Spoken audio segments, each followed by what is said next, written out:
guys, welcome back to the channel. Thanks for clicking on the video, I deeply appreciate it. Today we're talking about 3 major topics in the e-bike world, keeping you guys up to speed on the latest developments. This is a crucial service, you might even say essential. So I got Tesla on my tail. Whew. So the first thing I want to say is I just want to pat myself on the back because I think I was the first channel to break the news unofficially of the new Talaria.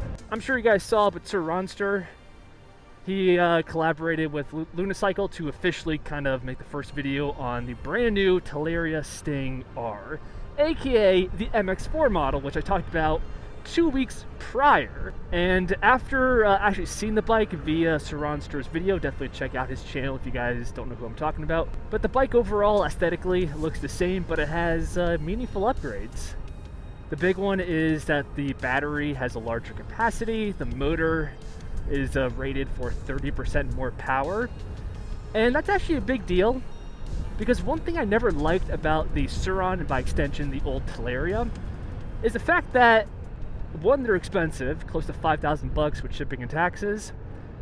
But the second thing is most people end up upgrading them because they don't have enough power. So it kind of turns the bike into a money pit. You're already spending 5,000 bucks on the bike, and then you dump another 2,500 bucks into a battery, 1,000 into a controller, and it kind of gets out of hand. For those of you guys that follow the channel, you know that I've been talking about changing out this bike soon. I've had it for almost a year now, and I like to keep things spicy. Change things up, have a rotation, so to speak. I've been wanting a Sur-Ron, but for the aforementioned reasons, I'd never pulled the trigger on it. But, I mean, now with the Talaria Sting R, this might be the bike I've been waiting for. I have reached out to Lunicycle, because they now sell this R model, asking and kind of bugging them multiple times for a sponsorship or to work together in some way. And they always tell me, politely, to bugger off. But I'm going to keep annoying them, and hopefully soon we can get a Talaria Sting R on this channel. By the way, this route that I'm taking right now, I used to film videos exclusively taking this path to the gym because I pass through this nature reserve, then I go on to Route 22, which is a highway that always produces very spicy footage. But I haven't filmed this path in almost a year now because I kind of overdid it, but we're back at it, baby. And it feels so natural to be vlogging and going down these roads again. But okay, let's proceed, keep this show going. The next piece of news, after patting myself in the back with the whole Talaria thing, is actually to do with Super73. So this company actually just did, I guess you can say, a major upgrade to their bikes. They're calling it the Adventure lineup. That's the marketing of this product. Gotta go on the road here. Now, if you're anything like me, Super73, in my opinion, hasn't been competitive for a while. It was one of the original good bikes on the market, way back in 2018 when the industry was in its infancy. But since then, a lot has happened. Great competition has hit the market, like the brand new Rev 1. That's a super compelling bike. It's about 1,000 bucks cheaper than the equivalent bike from Super73. So due to this new reality, you might expect this latest upgrade to their bikes to be major to make them competitive again. But you would be wrong. The new Adventure line, it moves the battery a little bit lower on the frame for a better center of mass, which, okay, yeah, it's a legit thing. The battery isn't bigger or anything, they're literally just moving it a couple inches lower. The seat is bigger because the battery is in a new location. And what else? Oh, tires. They put different, more aggressive tires on the bike. And that's the update in its entirety. A little bit underwhelming. I think it's safe to say that this has not changed my opinion on Super73. They're more of a status symbol, in my opinion. If you're actually looking to get a quality, a good value bike, Super73 is just never in the running. I kind of view them now as one of those status symbol brands, almost like Nike where you don't buy them because you need a new pair of shoes, you buy them because you want to show off. That's what Super 73 is to me. There is actually one more piece of news from this company that I find way more exciting, and maybe this is indicative of where the future success and competitiveness of the company is going to come from. But if you guys remember their motorcycle offering, the CX-1, they announced it probably over a year ago, I feel like.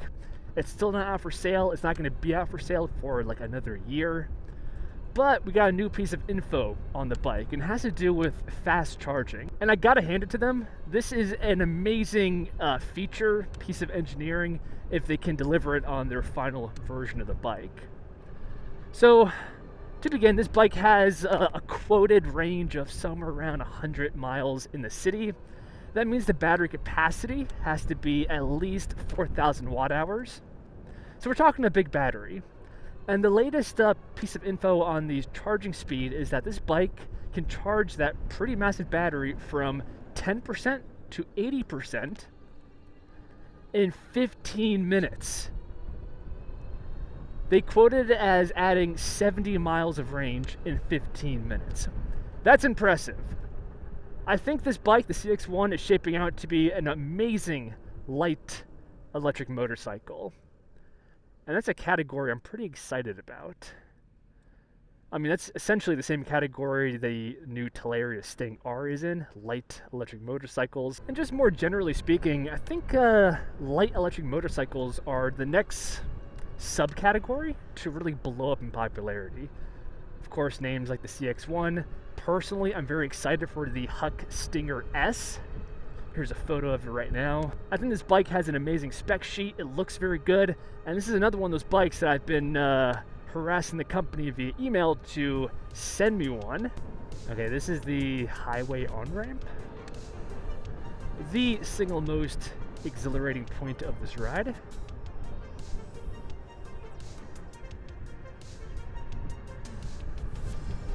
Oh yeah.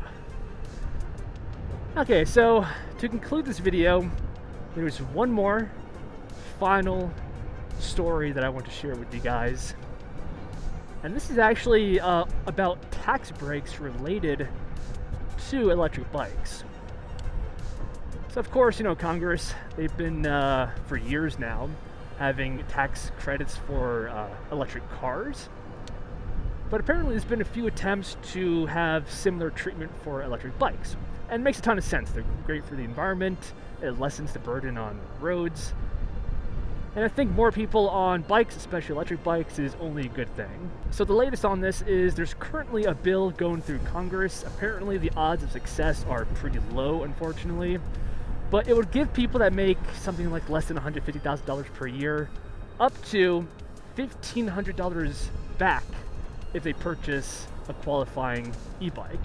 And I think to qualify, it just has to be, well, of course, electric and less than $8,000. So that would cover most bikes.